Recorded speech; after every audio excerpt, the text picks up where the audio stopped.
Hello, magandang gabi. Pre-show shoutout muna to, no? Ito yung time para kahit papaano naman ma-recognize ko kayo mga nagtsatsaga sa aking manood. Di ba? Maraming salamat sa inyo. So, shoutout tayo.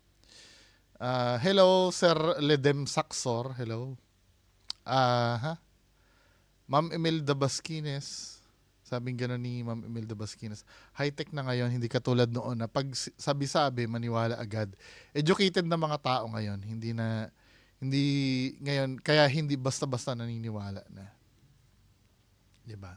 Pero yung mga manloloko kasi, nag-upgrade na rin eh. Nag-upgrade na rin sila, hindi naman sila yung stagnant na gano'n. Kasi naluluma din naman yung style nila. Sabi ni Edgar Agapay, hello sir. Ganyan din ginagawa namin noon sa mga nahuhuli. Pinipiringan bago bugbugin. Oo. Ginagawa niyo sa inyo. Saan po kayo? Sabi ni Sir ni Lester, tama boss kung tayo nga na educated naluloko dun sa video na example na ginawa mo, paano pa kaya yung ibang hunters na ginagawa? Totoo. 'Di ba? Hello Sir ni Lester. Sir Glenn Kabangbang, hello. Sa isang supermarket sa Nova Bayan, may pictures yung mga shoplifter na nakapaskil sa gilid ng supermarket. Bawal yun. Pwede nilang balikan yun. Magdadanyo sila nun. Ano yan, pure gold ba yan? Alam ko pure gold gumagawa niyan eh. Bawal yun. Di ba? Hello, Sir El Jaco. Hello, Generi Studio PH. Hello po. Sabi ni Flitspe, good evening, Bossing B. Akala ko may lalabas ka pa ulit update kay Sampagita. Dami iyakin dyan, no? Actually, pwede ko nang bitawan yung topic na yan eh. Kaya lang, syempre, nakakalibang ano. Di ba? Sabi ni Jojo Lumor, good evening, Boss B. Watching from Plaridel, Siain, Quezon. May Plaridel din pala doon, ano. Akala ko sa Bulacan lang. Hello, Braille Jovan Gamyaw. Hello. Doon sa isang, sa isang video. Pag may gusto kayong pareakan sa akin, isend nyo sa page ko or i-comment nyo agad yung link para diretso tayo. Dito sa may zombie, no? Sabi nito ni Nanay Riza ng Korea, nakuha pang nagpaalam sa kanya si zombie. Ledem Saxor sabi, madalas ang kadroga. Ito yung sa zombie video. Sabi ni Ledem Saxor, ganun talaga boss. Para may pag-usapan, alam naman natin na kalokohan yan para lang may katuturan ang buhay natin sa ibabaw ng lupa. Konting issue lang sasakyan at palalakin hanggang sa mag-viral. Yan ang bagong kultura ng mga tao ngayon. Digital na kasi. Ito yun na tanong ko, bakit mas parang, ang tanong ko kasi dyan kagabi, bakit mas parang, kailangang mag-isip ng malayo sa katotohanan. No? Para nagiging culture na natin yan eh.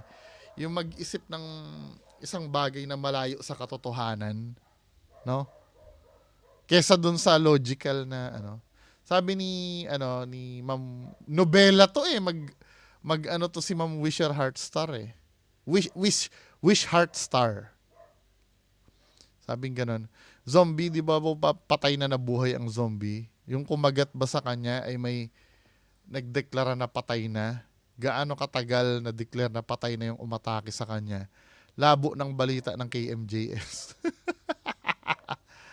Hindi nga nabigyan ng hindi nga nabigyan ng ah, diagnosis yung umatake. 'Di ba? Bakit gano'n naging behavior? May mental problem ba? Lango sa alak or illegal drugs? Kasi iyan sa pwedeng rason sa pagbabago ng behavior. O pwede din kaya nagising na nananaginip na zombie siya, 'di ba po? Kinausap tapos tinanggi na ginawa niya 'yun sa lalaki. Triage mo nga po 'yun, Sir Nurse. Wala eh, hindi naman natin alam yung, hindi nga na-interview yung lalaki eh. Bungo yung zombie daw. Panic attack ito sa mga nervyos-nervyosa dyan. Naway ayusin naman paglalabas ng balita. Naalala ko po tuloy yung school na napabalita na may naglanding di umano na UFO sa Ormoc City, Leyte, 1984. May naiwang bakas at likido sa lugar na naglanding. Asa na kaya yung mga sample ng likido? Ano to? Totoo ito, yung sa Ormoc. Matagal ko nang naririnig yan eh. Yung UFO landing sa Ormoc. Inimbestigahan ng, I think Pag-asa yata yung nag-imbestiga niyan. Tapos yung mga ano nila, yung mga evidence na nakuha nila doon, hanggang ngayon hindi nila ma-debunk. Kasi tapos ang ginawa nila yata, ito pagkakaalam ko yung ginawa yata nila doon sa mga bata, hiniwala-hiwalay nilang kwarto tapos pinakwento nila. I don't know kung yun ba yun? Hiniwalay nila yung mga bata na nakakita. Tapos pinakwento sa kanila. Yung search nga natin yung Ormoc UFO na yun. May file ba nun sa YouTube? Ormoc UFO 1984. Tagal na rin pala, no? Kaya kay kaalaman meron. Kaya lang mahahaba yung video. Ito.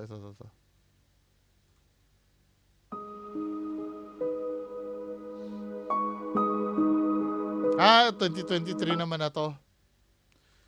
Yung 1984. Ito yan, no? Do you know about the UFO that landed in the Philippines? In the morning of March 2, 1984, students and teachers at the Valencia Elementary School of Ormoc Leyte heard a thunderous sound. Students who were fetching water from a creek also heard the noise. They hid and saw a white cloud descending from the sky.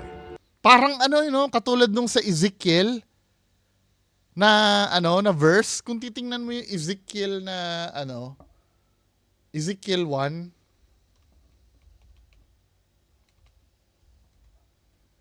Ganyan na ganyan yung yung pangitain ni Prophet Ezekiel eh. 'Di ba? I look and I saw windstorm coming out of the north, an immense cloud with flashing lightning and surrounded by brilliant light. The center of the fire looked like glowing metal. 'Di ba? Parang ganun yung account ni Prophet Ezekiel. It dissipated and revealed a round silver craft. As its bottom touched the ground, 6 landing legs emerged. The craft then opened up like a clam and a yellow light emanated from inside. The children did not see anything moving from within, but there were rumors of bulbous-headed aliens. After a while, the craft closed up, hovered, and departed like lightning towards the north. The UFO left a depression on the ground and 6 landing prints that formed a hexagon. The late Porfirio Lazo, who was part of the investigating team, first told me this story in the early 1990s. Do you know about the Napaka-mysterious yung Ormoc landing na yan Yung UFO na yan. Anyway, ito may documentary, Ay, kaya lang hindi alien. Anyway, patuloy tayo magbasa. Maganda yun, yan sa UFO na yan. Hello, Ma'am Imelda Basquines. Yung ahas sinulid yon malapit sa camera, kaya lumaki at gagalaw gawa ng may hangin doon. Ano naman itong mga taong to nagpapaniwala sa horror na pelikula nga eh. Zombie? Sa movie lang yun. Sa kakapanood ng horror yan, dinidibdib niya, kaya akala totoo na. Pero alam niyo mga kababayan ko, interesting yung documentary na ginagawa ko tungkol sa footprint sa mall. May mga na-interview na ako eh. Na ang hinihiling ko na lang, ang pinagbilin ko, pag may nakita kayong footprint uli, wag niyong ipamap, tawagan niyo ako agad, pupuntahan ko. Para makita nyo din ang close-up sa high definition camera kung ano yung itsura talaga ng footprint na yon. Yung ano. Para tayo makita natin lahat talaga. At kayo yung bahalang mag-decide kung yun ay paranormal o hindi. Kasi dun sa huling mall na napuntahan ko, no, hindi ko nasasabihin kung saan, nangyayari daw yon kadalasan pag opening, pagbukas sila, ang dami ng footprint dun sa ano. Sa sobrang sanay na sila, ang ginagawa na lang daw nung ano, pinapamap na lang daw agad. 'Di ba? Punta nga uli ako doon sa mall na yun kung mayroong balita. Hello, Sir J-Boy Kulyon Vlog. Sa tingin ko, hindi ahas yon. Hindi naman ganun gumalaw ang ahas eh. Magpapakita pa talaga sa CCTV. At doon naman sa zombie, may saltik o nakadroge umatake sa kanya. Sabi ni Sir Baksayan, Lods Bungo, ano na balita kay Kulaong? Kay FLM, sabi absuelto daw sa human trafficking. Hindi ko lang alam kung ano, absuelto siya sa human trafficking. Kasi hindi na ina-attendan yun ng mga biktima niya eh. 'Di ba? Hello, Reynaldo Bautista. Sabi ni Clary Genus, kung titingnan maigi yung ulo ng ahas, flat siya na parang dahon. Kahit mga baby snakes, yung ulo nila makikita mo na buo siya. Yung shape either parang pa-oblong or yung pa-triangle. Kapag viper naman, yung makikita mo may laman talaga siya at hindi ganyan na flat. Mas mukha pa nga siyang tentacle na may parang suction sa ulo. Oo, ano yung alam mo yung sa alien. Pero feeling ko tali yan na nilipad-lipad doon sa video. Makikita na madaming plastic na may laman sa loob. Pwede na yung plastic nakatambak yan hanggang sa kisame o malapit sa kisame. Kasi mga stock room yan, di ba? Tapos, yung lumilipad-lipad na yan, eh, yung pinangtali doon sa plastic. Or pwede, alam niyo yung tag ng damit? Di ba may tali na parang pinag-aanuhan ng tag ng damit? Yung nylon. Di ba may parang karton yung damit, di ba? Pag bumili ka ng bagong damit, tapos may para siyang tag. Di ba? Pwedeng ganun yung siguro.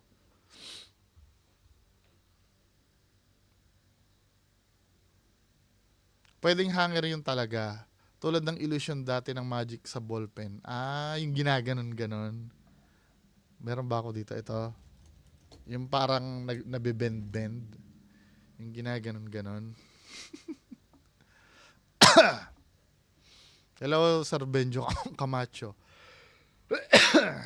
Sabi ni Sir Momong, kung ahas man yan, baka nakasabit lang sa sampayan at nagwe-wave ang katawan nito na tila may tutuklawin. Pero delikado at mag-ingat pa rin dyan sa... Pero ganito, no, just in case na ahas yon, or halimbawa, hindi nila maipaliwanag yon, the fact na nakunan nila ng camera, dapat that time inano na nila eh. Pinasok na nila, chinek na talaga nila yun eh, that time eh. Feeling ko nakita na nila yung real reason, pinanindigan na lang nila na ahas talaga. Hello, Ma'am May Malagenya. Sabi ni Glenn LC, bakit hindi magpa-doktor para mapatingnan yung sugat? Sigurado hindi yan kagat ng zombie. Then nagpa-medico legal naman, pinakita naman yung papel ng medico legal. Sabi ni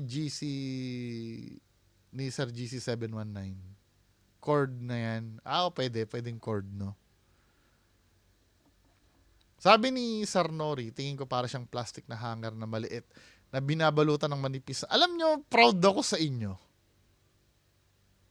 Proud ako sa inyo, na, alam mo yon, yung nakakapag-isip kayo ng kahit anong explanation na hindi kayo nag-give up na yan ay paranormal na agad. 'Di ba? Proud ako sa inyo mga men. 'Di ba? Sana dumami pa yung mga taong katulad nyo na na hindi agad iisipin na ano. Kasi normal yun eh. Kasi may mga nagagalit na lahat na lang sa'yo peke. 'Di ba? Mas nakakatakot kasi yun kung lahat na lang sa akin ay totoo. Mas nakakatakot na attitude yun, men. Madali ka maluloko doon kung lahat na lang ng makikita mo ay totoo. Mas maganda na yung lahat ng nakikita mo para sa'yo ay peke. Kasi just in case na makorek ka, 'di ba? Makorek ka, wala naman nakakahiya doon. Talagang totoo nga, ano. Pero mas nakakahiya yung naniwalang-naniwala ka tapos biglang napatunayan na peke pala yung pinaniwalaan mo. Lalabas na uto-uto ka. Kaya, ano, mas okay na yung mag-isip ka laging peke. Sabi ni Ma'am Maybe, pag kinagat ka ng zombie, magiging zombie din yun. Baka kaya siya dinilaan, tinitikman muna kung anong flavor. Hello, Ma'am Emmy. Pero seriously, kung kakasuhan niya and ma-prove sa court na psychotic yun, mababaliwala yung kaso.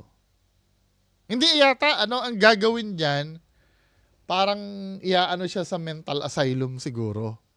Hindi siya sa kulungan idadala. 'Di ba?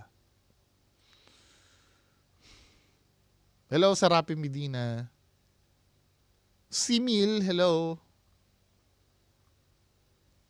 Sabi rin ni Sir Henry Martillian, kung kinagat ng zombie yan, dapat maging zombie. Oo nga no. Tapos kumalat na yung zombie sa bukid nun.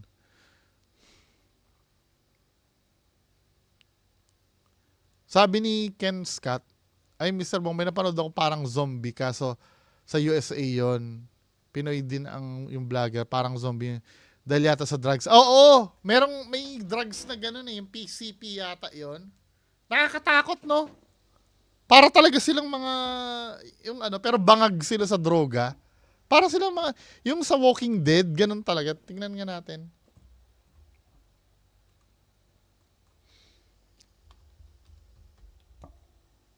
Tingnan natin kung makikita.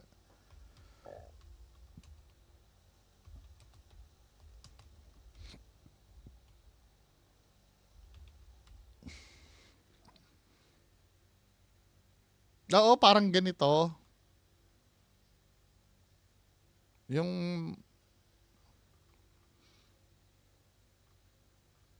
yung mga ganyan sila magkikilos. Para talaga silang mga zombie, men. Mga addict to eh. Ayan oh. Katakot, no?